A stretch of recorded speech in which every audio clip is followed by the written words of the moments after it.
vuestro pastor me había sugerido hablar algo acerca de despertar. Y es una época en donde la cristiandad en general, cristiano evangélico en general, tiende a dormirse en muchos aspectos. Y elegí este versículo y hoy vamos a ver 3 aspectos de esto de despertar. Primero, nuestra relación con respecto al mundo. Sería el primer punto, no te involucres en pecados. El segundo punto, involúcrate para corregir el pecado. Y el tercer punto sería nuestra identidad en Cristo. Como introducción tenemos que aclarar este versículo. Vamos a leerlo de nuevo. El 14 que dice, por lo cual dice, despiértate tú que duermes y levántate de los muertos y te alumbrará Cristo.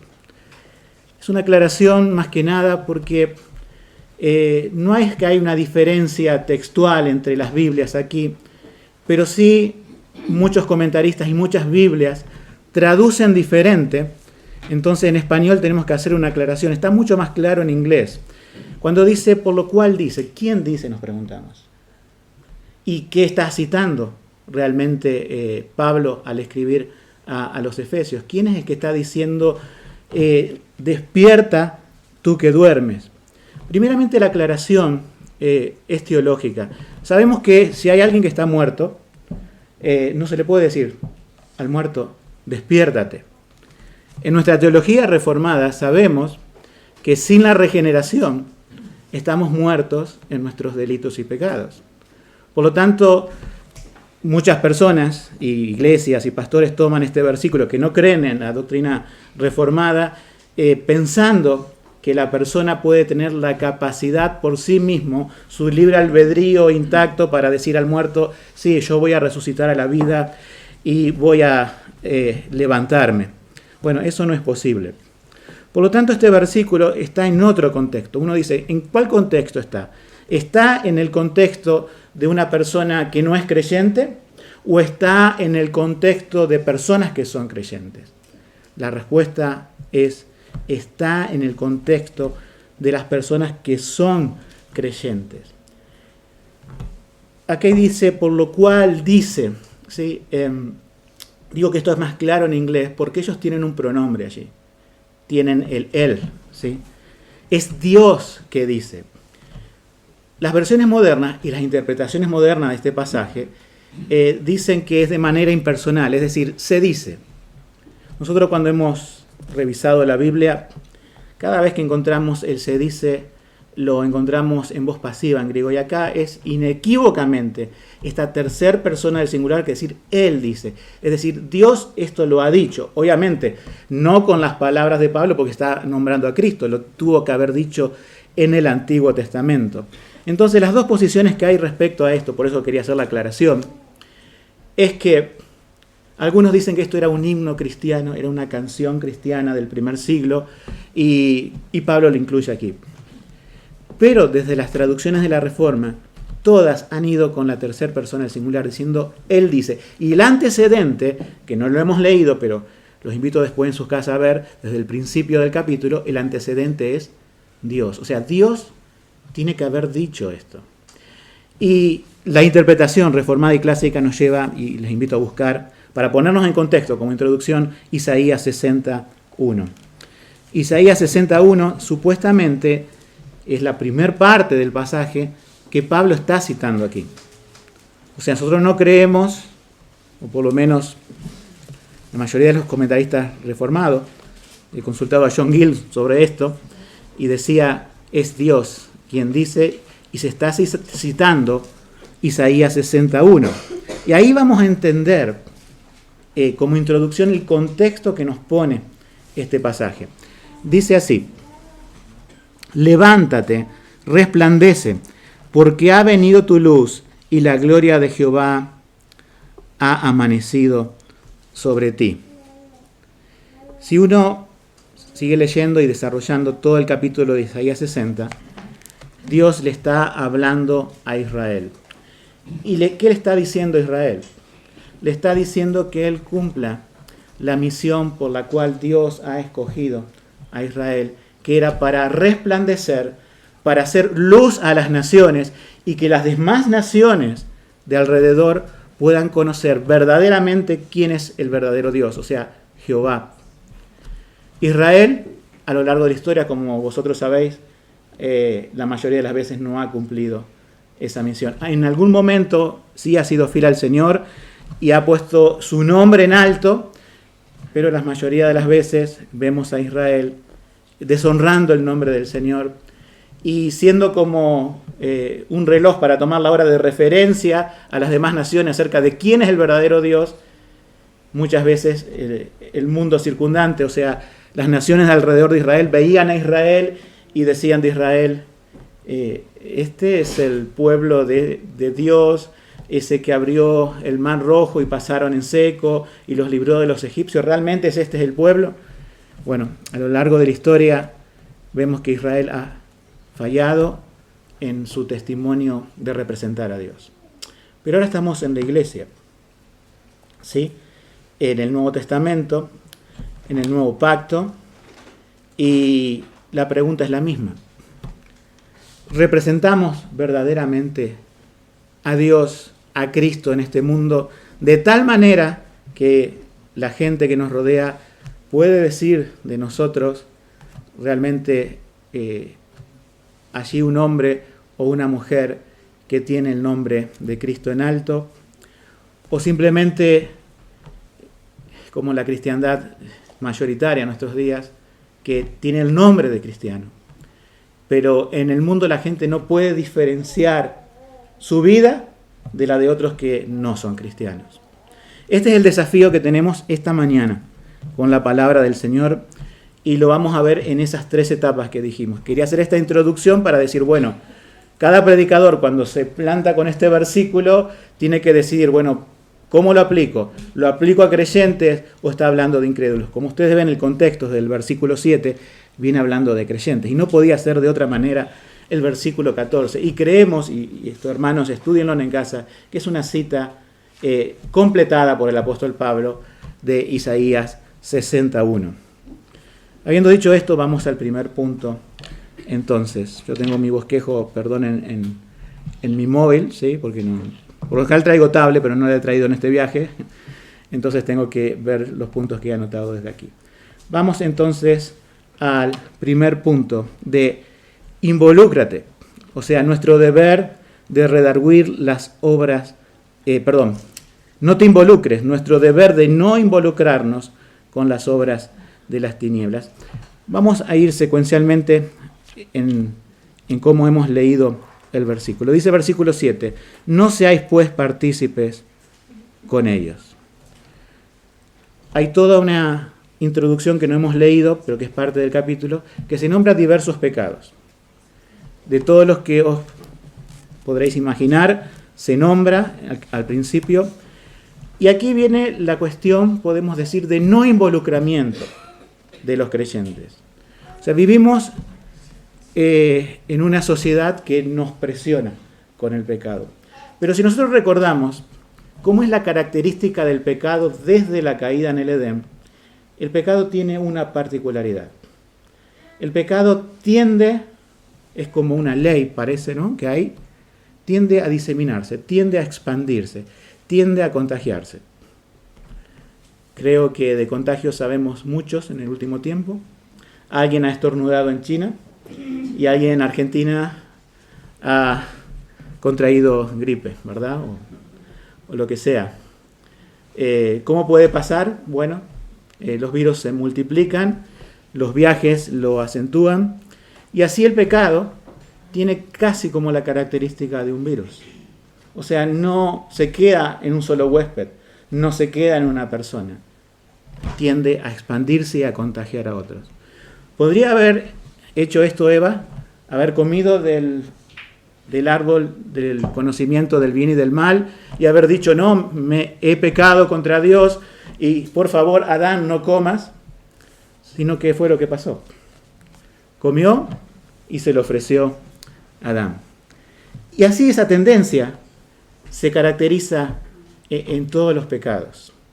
Alguien ya tiene, obviamente nace con pecado, practica el pecado, nos dice la palabra, y quiere contagiar más a otros ese pecado. O sea, quiere, si bien ya lo tenemos todos, pero el mundo quiere realmente presionar sobre nosotros, sobre otros que no son cristianos, con el pecado.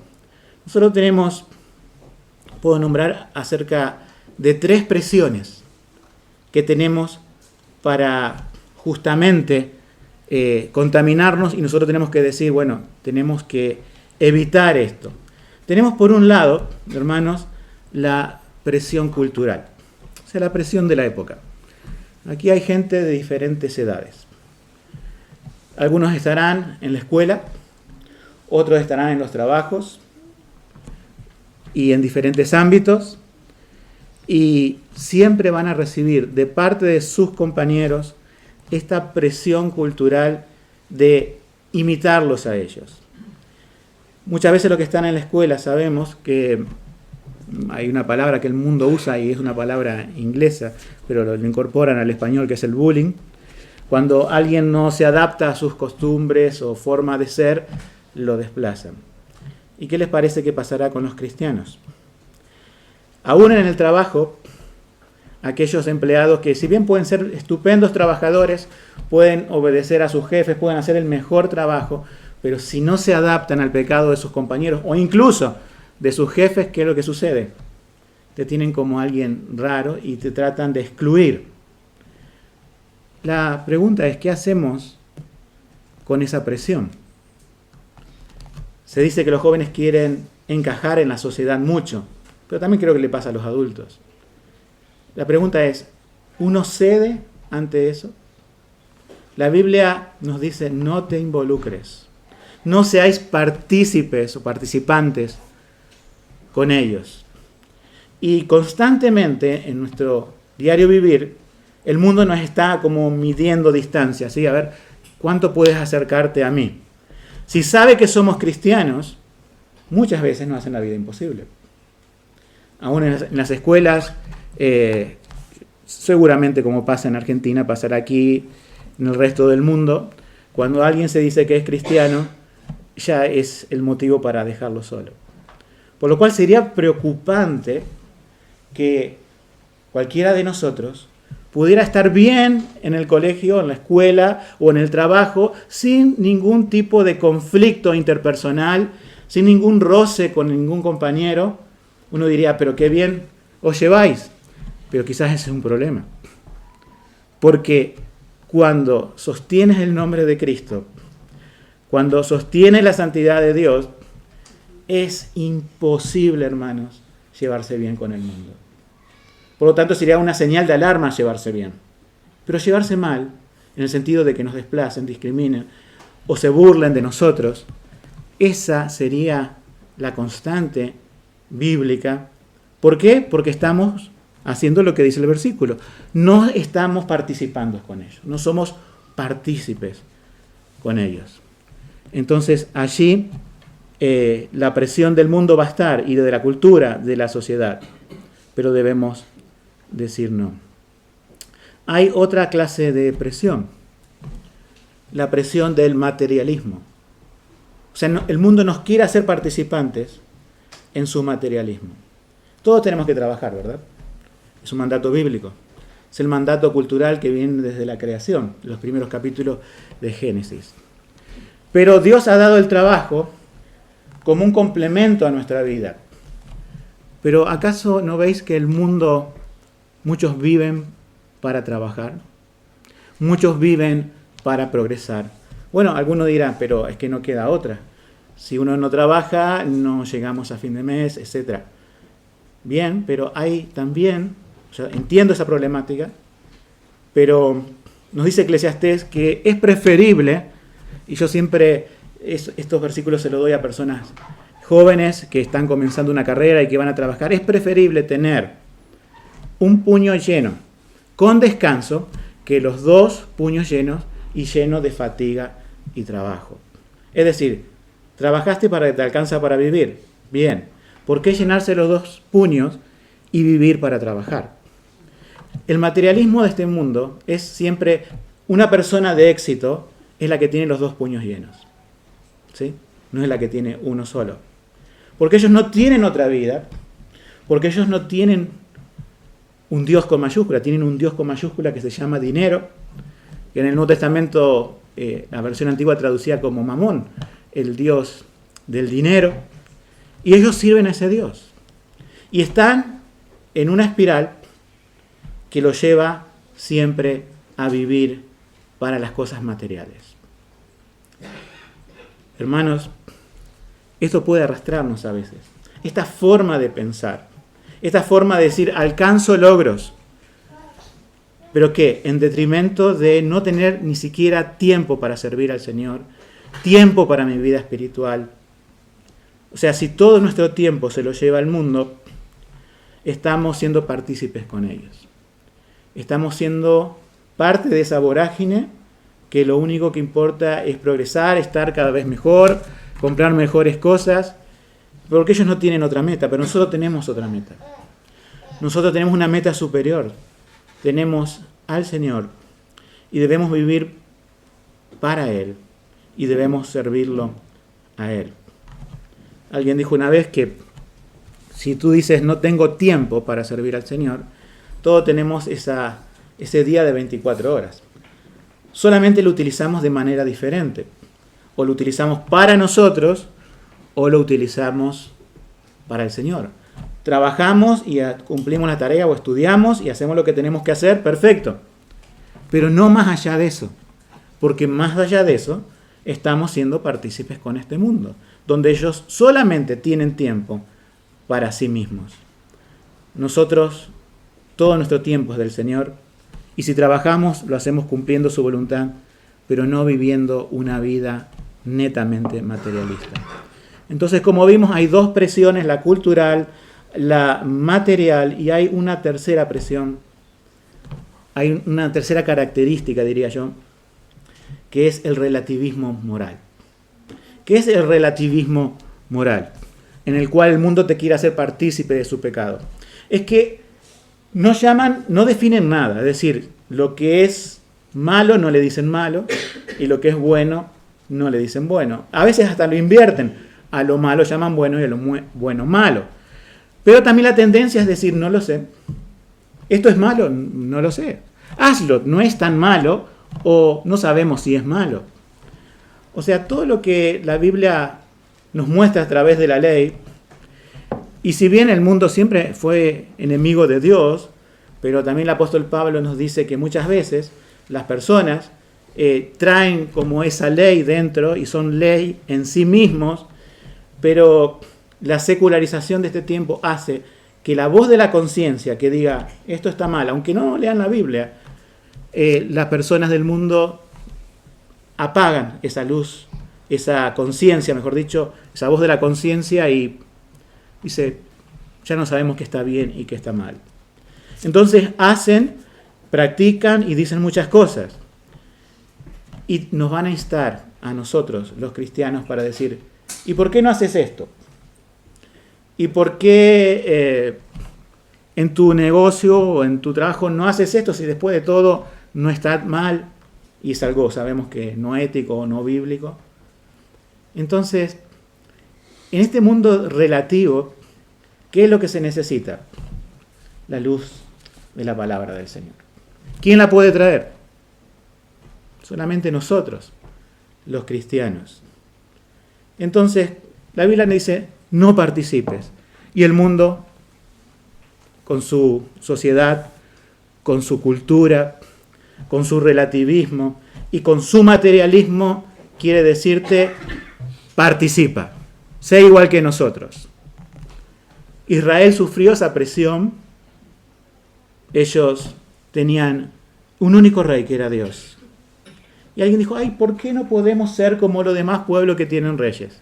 ¿Y por qué no podemos ser como los demás pueblos en esto, en aquello?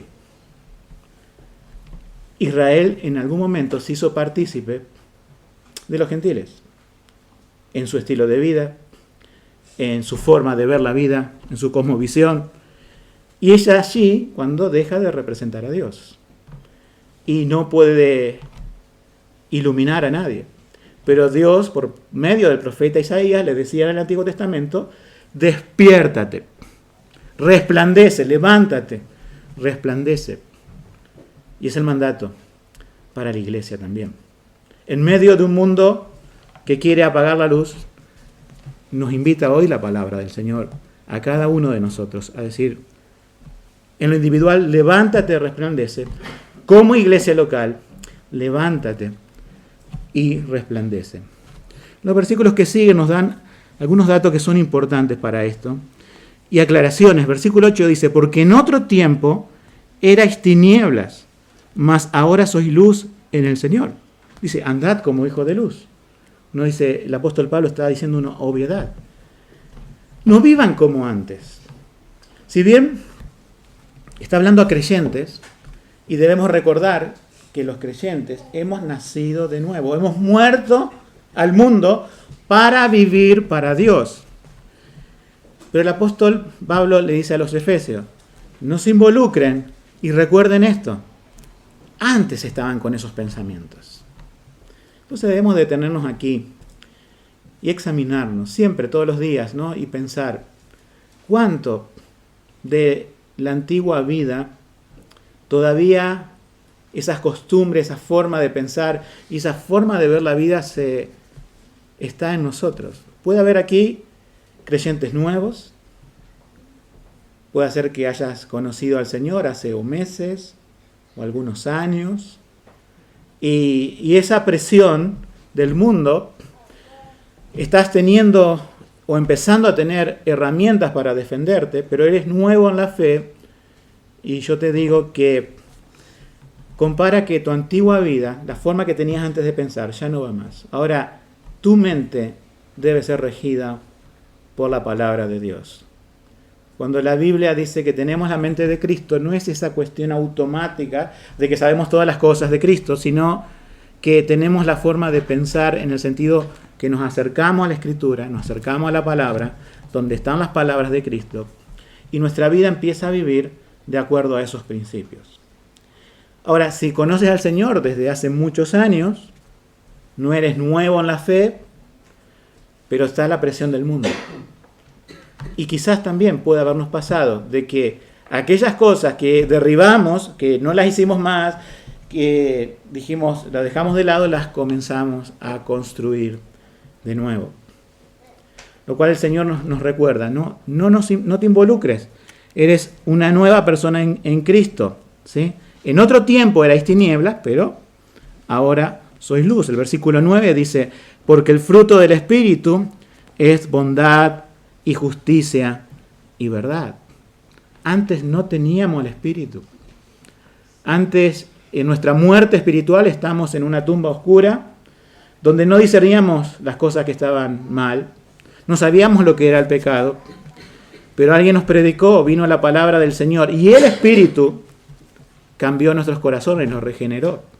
Y el Espíritu Santo mora en nosotros también. Entonces, es otra cosa que le recuerdas. Son nuevos en Cristo, dice Pablo. Antes estaban en tinieblas, ahora en luz. Y el Espíritu los guía a estas cualidades que dice acá, como ser la bondad, la justicia y sobre todo la verdad en un mundo que no hay verdad. Y el versículo 10 dice, con el Espíritu, ¿no? Comprobando lo que es agradable al Señor. Es un ejercicio, hermanos. Antes, la versión antigua decía aprobando. A mí me había quedado eso, pero cuando, no sé en versión 60, pero estoy leyendo la versión Reina Valera SBT, que creo que las versiones, la mayoría traducen así, es comprobando. ¿Cuándo hacemos comprobaciones? Hay quizás alguno que trabaje aquí en alguna fábrica, no sé si dará la casualidad que alguno esté en control de calidad. Las personas que están en control de calidad, ¿qué es lo que hacen? Comprueban que en una cinta donde vienen determinados productos, sean todos iguales, no tengan defectos, no tengan fallas, y si las tienen, ellos van a comprobar y van a retirar ese producto para que no vaya al público. Las empresas hacen esto, las empresas que hacen control de calidad, y las que no lo hacen, bueno, nos llegan las cosas defectuosas que a veces se rompen en casa, ¿verdad? Pero una empresa seria comprueba. Un cristiano serio comprueba. No es una cinta sin fin donde el mundo nos va tirando cosas y a todos le decimos que sí. Decimos no, detenemos, apretamos el botón rojo, detenemos la cinta y decimos, ¿esto es bíblico? Esto que me están proponiendo, esto que me están diciendo, esta situación, este lugar donde tengo que ir, ¿es realmente algo que no va a contradecir algún principio de la palabra de Dios?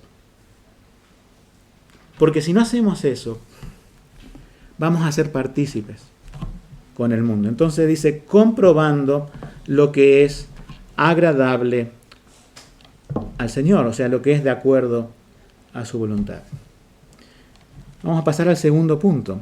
Mientras que el primer punto, el Señor dice, no seáis partícipes, o sea, no te involucres. El segundo punto, también, parece que el versículo 11 dice, no seáis partícipes de nuevo de las obras infructuosas de la tiniebla, pero aquí sí viene el involucramiento. Dice, sino más bien, redarguidlas. Esa palabra redarguir sabemos que no es una palabra muy común, ¿no? Es solamente de uso teológico. Nadie en el mundo está diciendo redarguye esto o aquello. Solamente nosotros entendemos que redarguir es bastante amplio, pero es corregir el pecado básicamente. Es oponerse, es denunciarlo, es exponerlo. Es básicamente, como dije, corregir el pecado.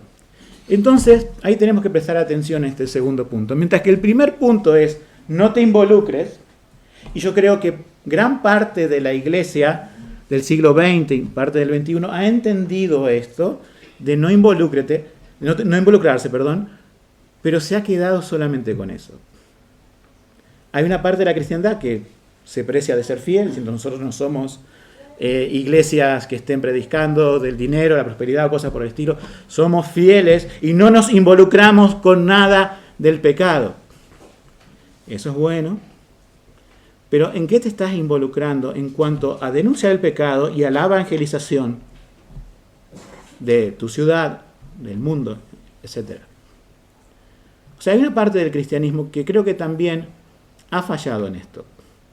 Se ha distanciado tanto del mundo, ha levantado tantas barreras, diciendo yo no me quiero contaminar, no queremos participar de esto, somos, y a veces cae en ese elitismo, diciendo somos los mejores, ¿sí?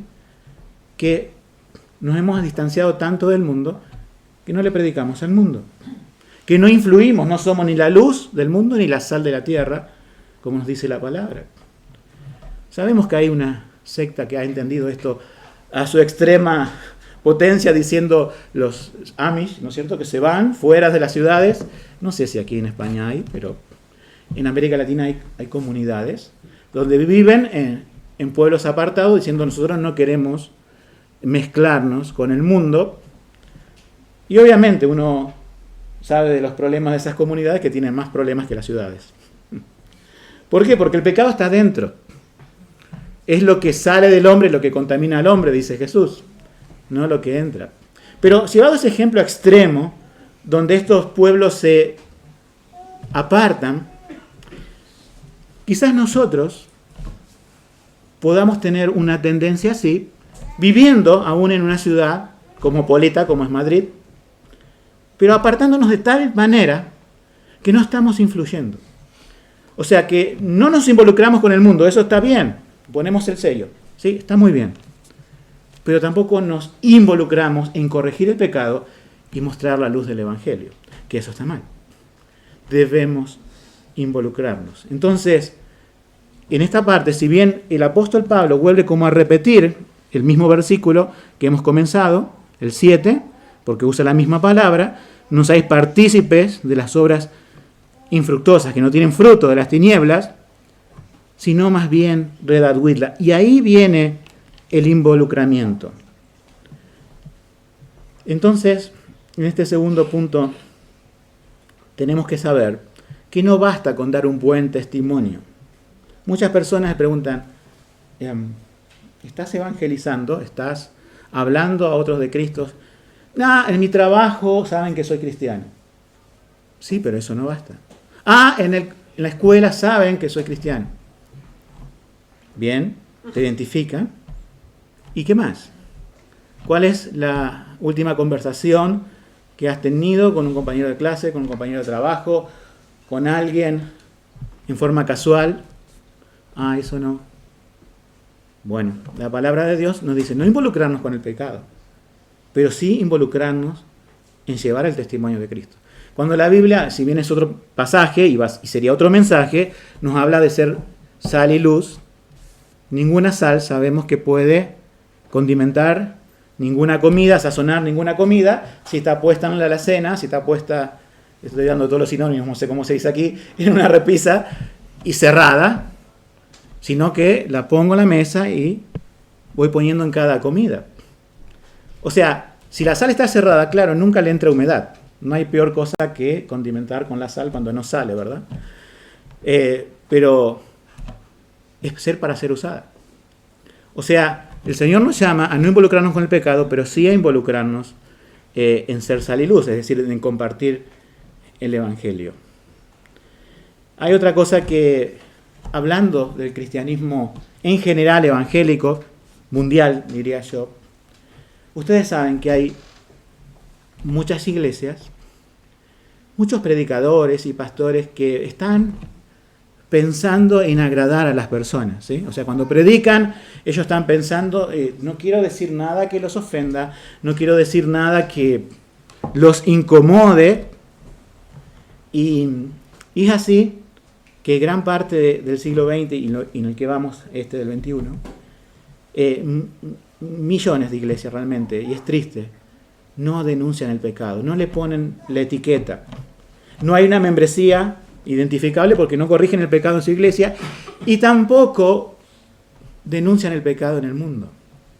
Ellos dicen y piensan así, diciendo, bueno, tenemos que involucrarnos con el mundo en tareas sociales, en ayudarlos, en ser buenas personas para que vean el testimonio de Cristo, pero no le vamos a decir realmente que son malas personas, que están perdidas, que están bajo la ira de Dios, que son enemigos de Dios y que al menos que se reconcilien con Cristo, un Salvador, no pueden estar en paz con Dios. Como el pecado, la denuncia del pecado ofende, gran parte del cristianismo ha caído en esa apostasía, ¿no? De decir, bueno, no denuncio más nada. Al contrario, la Biblia nos manda a llamar a las cosas por su nombre, a llamar al pecado como es pecado, pero no solamente para decir, bueno, eso es pecado y condenar a las personas, sino para decirlo, eso es pecado, te va a llevar al infierno, pero hay una oportunidad en Cristo. Es mostrarle por medio de la ley su pecado. Ustedes saben que para no ofender a las personas nunca se habla de la ley. Por eso, las iglesias bíblicas tenemos la ley no como un medio en sí mismo, sino el medio para llevarnos a Cristo. Es ese diagnóstico que te da la ley que te dice estás perdido. Si te creías bueno, no lo eres. Y allí presentamos a Jesucristo, el único justo, el único bueno, el único que cumplió la ley y vino a morir por todo pecador que crea en Él y se arrepienta. Nosotros mostramos el pecado para mostrar también la gracia en Cristo, no nos olvidemos de eso. Pero mostramos el pecado. Entonces dice que debemos redarguir las obras infructuosas de las tinieblas. Ustedes miren la vida de Juan el Bautista como un ejemplo, ¿no? Venía Herodes todos los días, o cada tanto, no sé, al Jordán a escuchar la predicación de Juan el Bautista. Y parecía como que este hombre político decía, bueno, hacía muchas cosas, dice la Biblia. O sea, hacía muchas cosas buenas de lo que escuchaba de Juan. Y Juan, que lo veía venir y de alguna forma conocía su situación marital, podemos decir, su estado civil que tenía la mujer del hermano. Yo digo, ¿qué hubiera hecho el evangélico promedio puesto en Juan el Bautista diciendo, está haciendo muchas cosas buenas, Herodes, vamos a dejarlo así, vamos a dejar que siga obrando así, porque bueno, tiene algo bueno, pero no le voy a decir que justamente la ley prohíbe que tenga la mujer del hermano? ¿Y qué hizo Juan, hermanos? ¿Se metió en problemas o no se metió en problemas? Se metió en problemas. Y como quien dice, en un lenguaje secular le costó la cabeza. Literalmente le costó la cabeza. La misma mujer, y bueno, también Herodes, ¿no? Pero que había denunciado, pidió la cabeza de él en un plato, recuerdan la situación, y se la trajeron. Las personas hoy, el cristianismo en general dice, no, mejor no te metas en problemas, no denuncies el pecado porque te va a traer problemas. Bueno, hay una cuestión muy curiosa que al Señor mismo Jesús le pasó esto, justamente con sus hermanos. En Juan 7:7, los invito a buscar,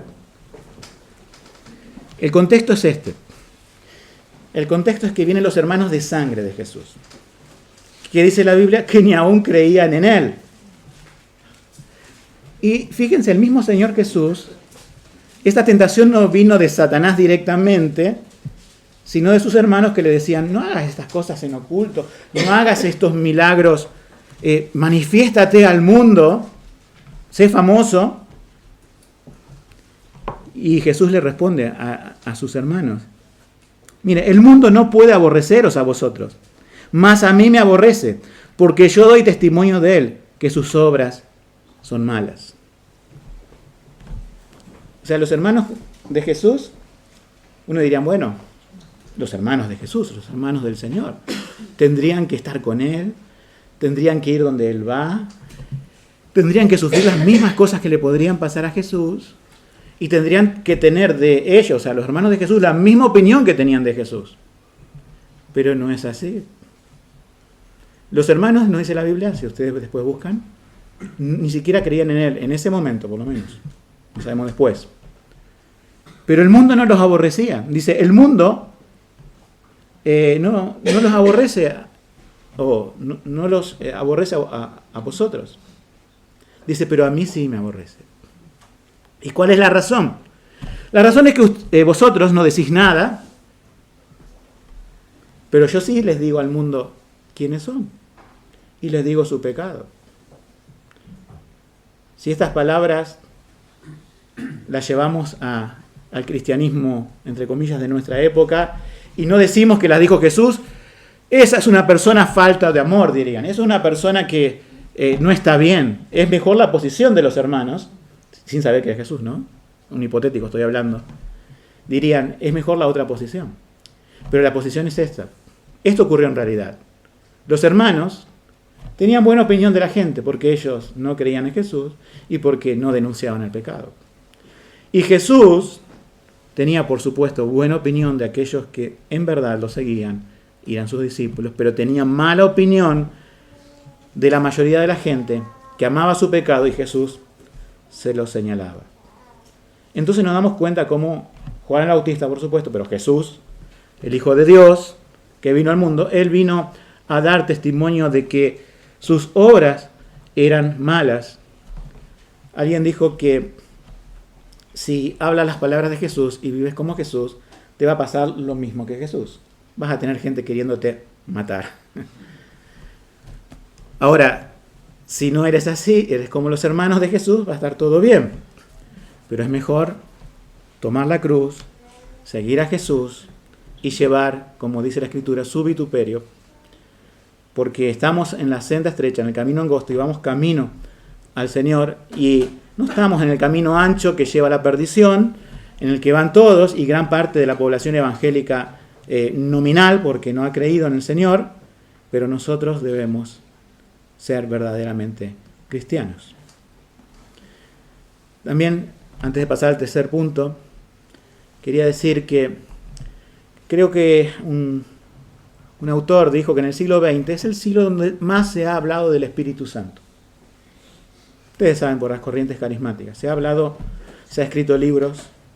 Ahora la cuestión es, ¿se ha dado correcta función al Espíritu Santo? ¿A qué viene el Espíritu Santo según las Escrituras? Vienen a convencer de justicia, de pecado y de juicio. O sea que si se hablaría del Espíritu Santo, de verdad, se estaría hablando de la denuncia del pecado. Pero claro, ustedes saben, vosotros sabéis, me sale el argentino, perdón.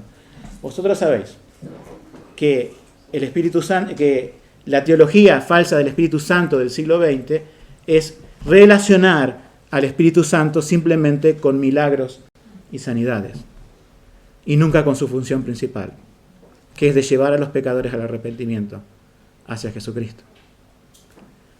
El Espíritu Santo vino a convencer. Es la misma palabra, para que ustedes la recuerden bíblicamente, que redarguir, nada más que se traduce convencer muchas veces. Redarguir es convencer, pero no con cualquier convencimiento humano, sino con la justicia bíblica. Por eso también en la teología de Pablo aquí en Efesios nos habla del Espíritu Santo como hemos hablado, y nos habla de la justicia. Antes de pasar al tercer punto, les leo un versículo más de Juan 3, 20 y 21 que dice así: porque todo aquel que hace lo malo aborrece la luz y no viene a la luz, para que sus obras no sean, ahí tenemos la palabra de nuevo, redarguidas. Mas el que practica la verdad viene a la luz para que sus obras sean manifiestas, que son hechas en Dios. Entonces, sabemos que cuando nosotros compartimos el testimonio cristiano, evangelizamos, no va a ser todo éxito, pero tampoco, hermanos, tampoco va a ser todo fracaso. Porque va a haber personas, sí, que se van a quedar en sus tinieblas. Que nosotros le vamos a acercar la luz y como si le acercáramos a algún murciélago o algún animal de caverna, van a salir volando o corriendo. Pero otros le vamos a acercar la luz del Evangelio, y eso Dios va a llamar para salvación. Y ellos vendrán y dicen: aquí quiero que me examinen a la luz de la palabra de Dios.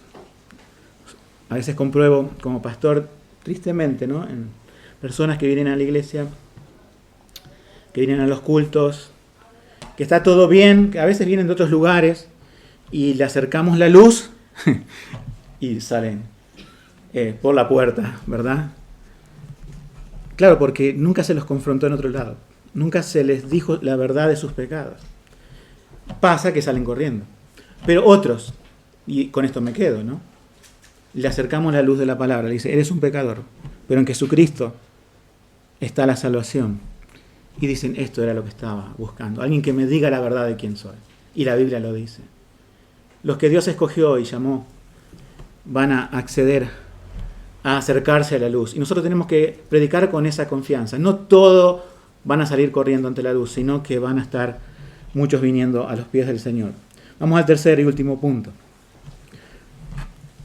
Recordar nuestra identidad en Cristo. Y uno dice: ¿dónde está eso en el pasaje? Bien, vamos a seguir leyendo un poco. Hay un detalle que no hemos hablado en el 12, porque es vergonzoso es aún hablar de lo que ellos hacen en oculto. O sea, no explícitamente hablar lo que ellos hacen, sino en forma general es lo que tenemos que hacer. Mas todas las cosas, cuando son redarguidas por la luz, son hechas manifiestas. ¿Por qué? Porque la luz es lo que manifiesta todo. Y el versículo 14 es el que nos dice la identidad en Cristo. Por eso hemos comenzado con la introducción leyendo Isaías 61, donde Dios le recuerda a Israel cuál es su identidad. Levántate, resplandece. Y el versículo 14 es la exhortación para nuestros días. Por lo cual Él dice, ¿no? Despiértate, tú que duermes, y levántate de los muertos, y te alumbrará Cristo. Vemos que es un contexto de salvación. El mismo contexto de Israel, el pueblo de Dios, ¿no es cierto? Sabemos por nuestra teología que la iglesia se compone por judíos que han creído en Cristo y por gentiles que han creído en Cristo, ¿sí? Por lo tanto, un judío que ha creído en Cristo obviamente podría decir lo mismo. Tengo que testificar de mi Salvador. Si bien, como dije, en Isaías 61, obviamente no va a estar la mención de Cristo así explícitamente, el apóstol lo agrega, pero nos recuerda esto: despiértate tú que duermes. Esto ha sucedido en nuestra salvación. En un momento estábamos muertos, como dormidos, ¿verdad? Y vino el Señor a nuestro encuentro, nos hemos levantado y su luz nos ha iluminado. Lo que debemos saber es que, así como Israel en el Antiguo Testamento, ellos no eran luz en sí mismos, sino que tenían la misión de reflejar la luz de Dios, nosotros sabemos que no tenemos luz en nosotros mismos, sino que es luz derivada. Luz a través de Cristo. De Cristo que ha alumbrado nuestras tinieblas, nuestros corazones, en el momento de la conversión. Pero lo que el apóstol Pablo les recuerda a los efesios es decir, a pesar de ser convertidos, o sea, de ser salvos, muchas veces, como los discípulos, en el huerto podemos cabecear y quedarnos dormidos. Entonces el Señor dice, despierta. Solamente Dios conoce, hermanos, nuestra situación espiritual. En esta mañana venimos ante esta luz de la palabra de Dios para ponerla frente a nosotros, para que ilumine, si bien estamos en luz, porque somos creyentes, pero en qué áreas de nuestra vida y de nuestro testimonio cristiano estamos dormidos.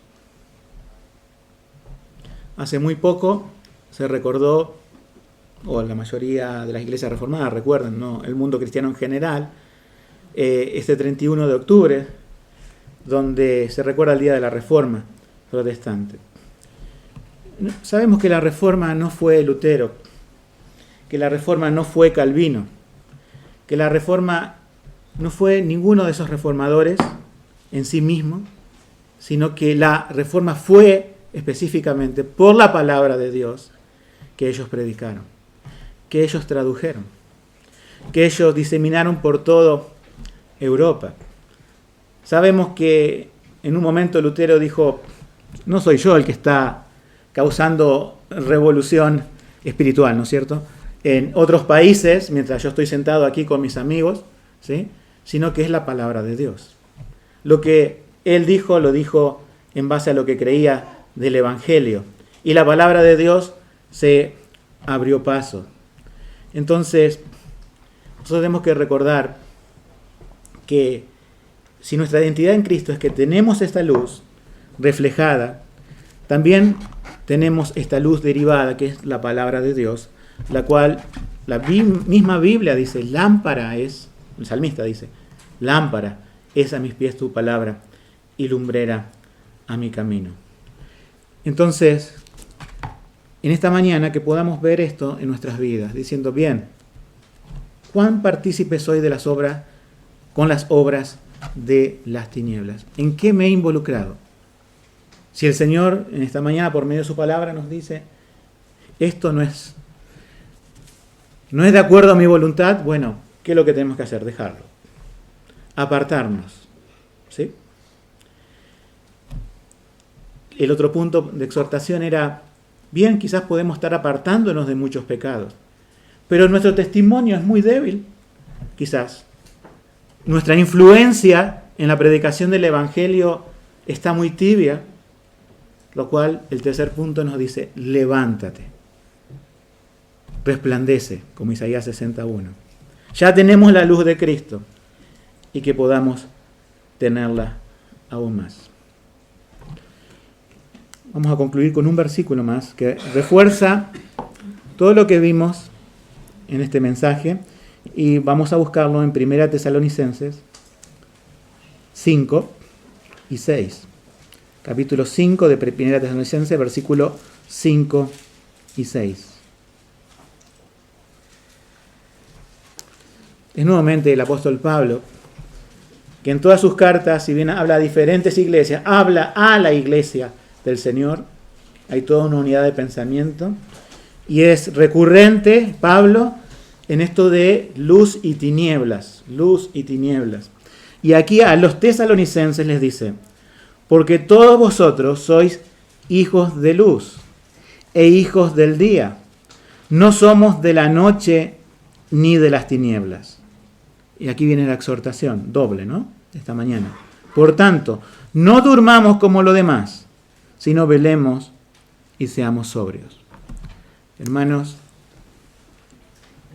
oremos para que el Señor traiga más y más sobriedad, que es de estar despiertos, ¿sí?, a las iglesias bíblicas.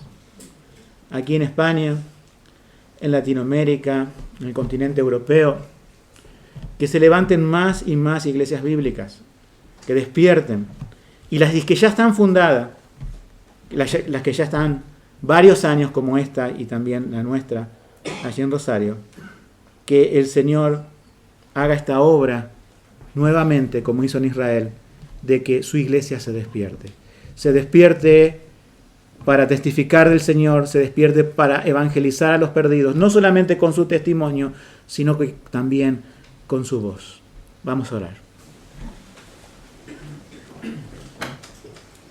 Padre nuestro, te damos las gracias porque en tu día, Santo Señor, estamos delante de tu presencia, siendo examinados, Señor, por tu palabra, la cual no deja nada al descubierto de nuestros corazones.